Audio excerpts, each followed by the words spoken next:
Bienvenidos a Charlas en la U, el programa de opinión de la Universidad del Valle.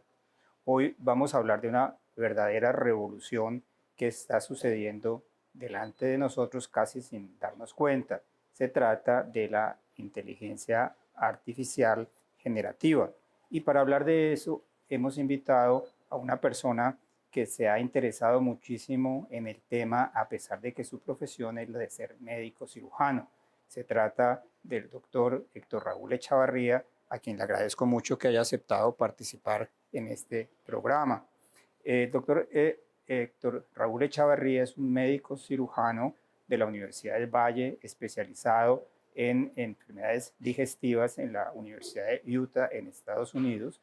Ha sido decano de la Facultad de Salud y presidente de la Asociación Colombiana de Facultades de Medicina. Ha sido un médico especializado, como lo dije, en enfermedades digestivas que ha trabajado durante muchos años tanto en la clínica Valle de Lili como en Imbanaco. Y yo quería empezar justamente a preguntarle al doctor Echavarría cómo usted como médico se interesó por el tema de la inteligencia artificial. Bueno, primero muchísimas gracias, Oscar, por la invitación. Muy honrado de participar en este programa tan acreditado. Y además es una oportunidad de compartir con la comunidad cambios que están sucediendo en la medicina y que van a ser muy importantes para la salud de todos, de los que hoy vivimos, de nuestros hijos, de nuestros nietos. Realmente la medicina se está transformando, hay una transformación radical. La medicina que la comunidad conoce lleva 200 años y a partir de este siglo empezó a transformarse. Parte de esa transformación es la inteligencia artificial. Sin ella no podremos hacer buena medicina. Hubo que aprender rudimentos, pero aquí estamos.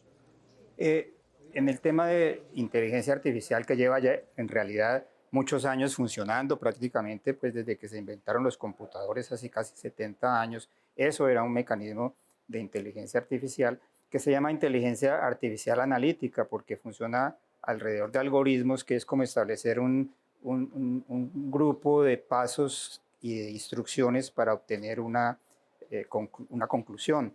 La inteligencia artificial generativa es otra cosa muy distinta. ¿Por qué no nos explica usted cuál es esa diferencia que hay entre la tradicional inteligencia analítica de los computadores que tanto ha ayudado a tanta gente a través de los años a facilitar tu trabajo y esta inteligencia artificial generativa que es donde está, digamos, la verdadera revolución en el conocimiento? Sí, realmente lo que hace la inteligencia artificial es que recibe una instrucción. Por ejemplo, se lee toda la literatura conocida y tiene una cantidad de conocimiento acumulado que lo usa para responder a una solicitud. Por ejemplo, si yo le digo a un programa de inteligencia artificial, ayúdeme con el diagnóstico diferencial de la tos, él me va a sacar una lista de enfermedades que dan tos. A él no le enseñaron a esa lista, a él le enseñaron mucha información y él es capaz de unirla y responder lo que yo quiero. Me genera una información que yo necesito. Y eso es con texto, pero también está pasando con video, con fotografía, con canciones. Esa es la inteligencia artificial analítica, por así decirlo. Ya la generativa que compara patrones y genera conocimiento es lo que ha producido avances enormes en medicina. Pero antes de entrar en esos avances grandes en medicina, en los cuales usted es un experto en algunos campos, yo quería preguntarle cómo ha afectado el uso de estos mecanismos de inteligencia artificial, la relación entre el paciente y el médico. Bueno, esto está comenzando y lo que hay en el mundo son investigaciones en varios centros que están permitiendo entender las fortalezas de la inteligencia artificial, como un programa es capaz de ver en una radiografía unas alteraciones sutiles que el ojo del radiólogo no ve, pero el programa de inteligencia sí, y es capaz de decir, esta mamografía tiene una lesión sospechosa que puede terminar en un cáncer. Atención, hay que seguir a este paciente estrechamente. O este paciente tiene unas lesiones tempranas que van a terminar probablemente en una neumonía, vigílelo. Y eso es antes de que el radiólogo lo mire, porque la inteligencia artificial trabaja con un fenómeno de caja negra donde no sabemos qué pasa dentro. son redes que se parecen a las de las neuronas y trabajan de una manera tal que no entendemos para generar una información que es útil para cuidar la salud. El principio básico del raciocinio humano es que uno tiene una serie de informaciones y de esas informaciones uno las asocia y saca una conclusión. Esa conclusión puede ser cierta o falsa y depende siempre de la información original que uno tenga.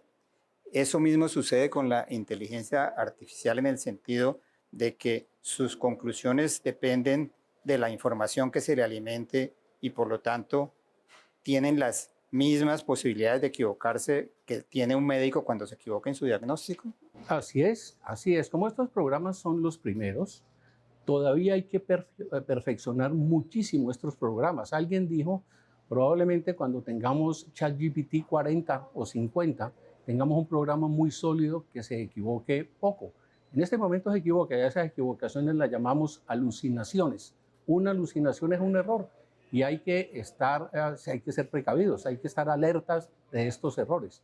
¿En qué medida estos mecanismos de inteligencia artificial que se supone que son, digamos, el producto de una sociedad muy desarrollada tecnológicamente, se han aplicado en la práctica, en el ejercicio normal o corriente de la medicina en Colombia?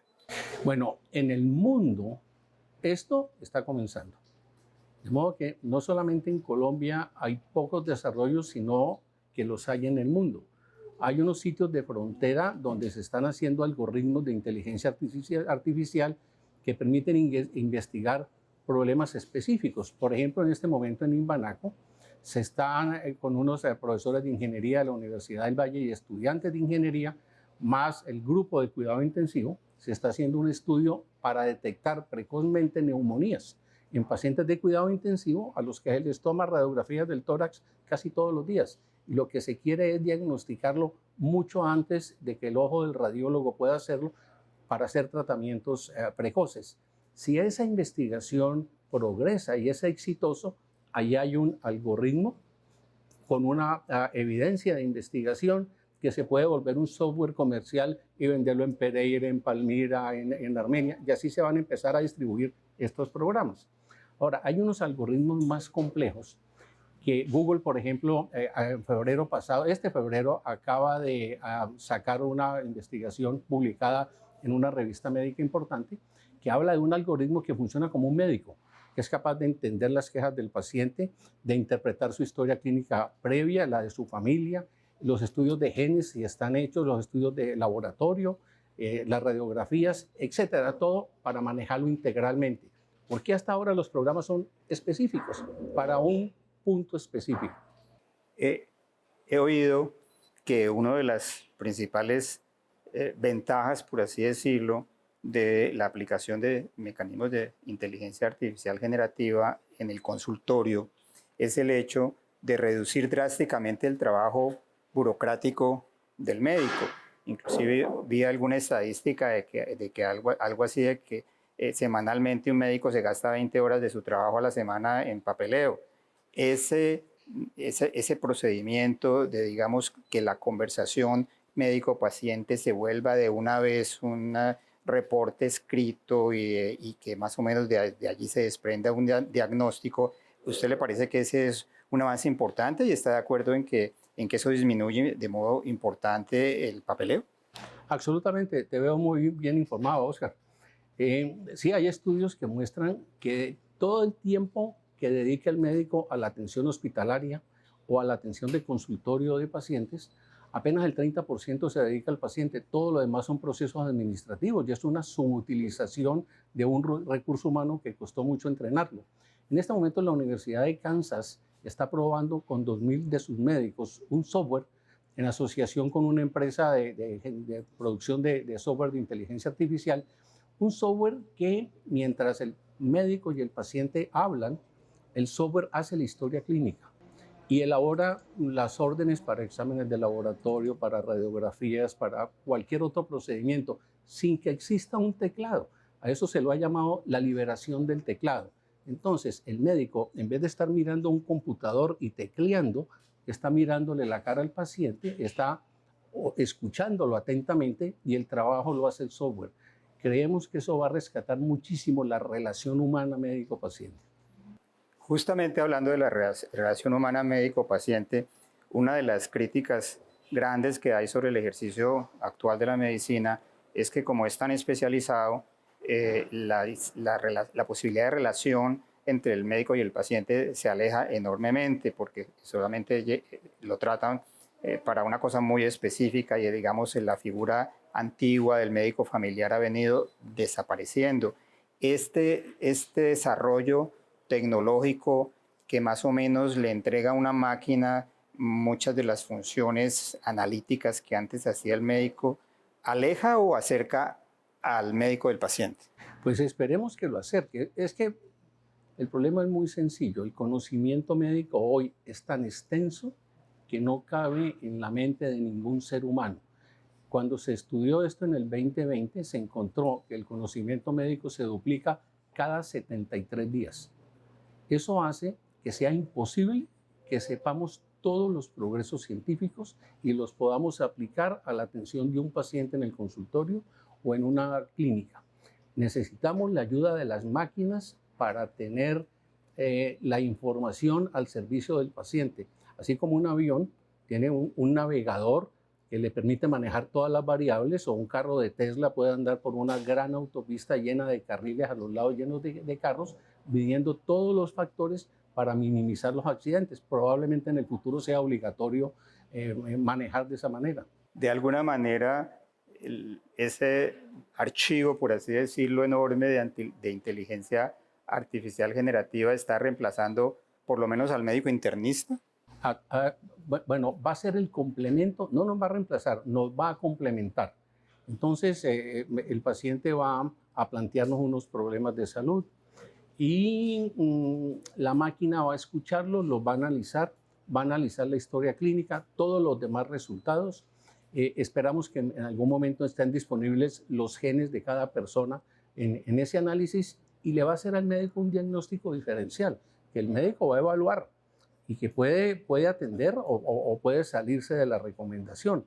Y le va a explicar al paciente, va a ser la interfase entre la máquina y el paciente, le va a explicar al paciente de qué se trata, se lo va a poner en un lenguaje que se pueda comprender, le va a analizar los riesgos, de modo que va a ser un muy buen complemento.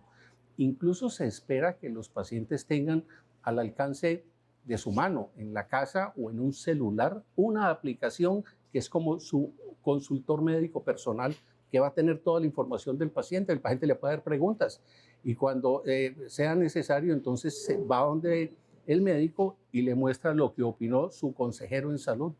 Estamos grabando este programa en la mediateca de la Biblioteca Mario Carvajal de la Universidad del Valle, que es la principal biblioteca del suroccidente colombiano. Como ustedes pueden ver, detrás de nosotros hay una enorme cantidad de muchachos y de computadores que están haciendo sus consultas. Menciono esto porque hablamos de centros de desarrollo tecnológicos importantes y de centros clínicos importantes. Estos desarrollos están en Colombia absolutamente concentrados en las grandes ciudades, no tiene, digamos, la gente de las provincias más alejadas la oportunidad de acceder a ellos. Lo que pasa es que el conocimiento se volvió virtual y los estudiantes que viven a una cuadra de la Universidad del Valle probablemente en la mayoría de los casos van a tomar el conocimiento que les da la universidad a través del computador que tienen en la casa o la tableta o el celular. Entonces no importa si está a una cuadra de la universidad o está en Ecuador, es el mismo conocimiento disponible. Desde luego habrá espacios donde el estudiante tiene que interactuar con un tutor en asuntos que tengan que ver con ejercicio manual, por ejemplo, operar, etcétera, cosas similares. Antes de continuar con la entrevista que le estamos haciendo al doctor Héctor Raúl Echavarría sobre inteligencia artificial, vamos a hacer una pausa.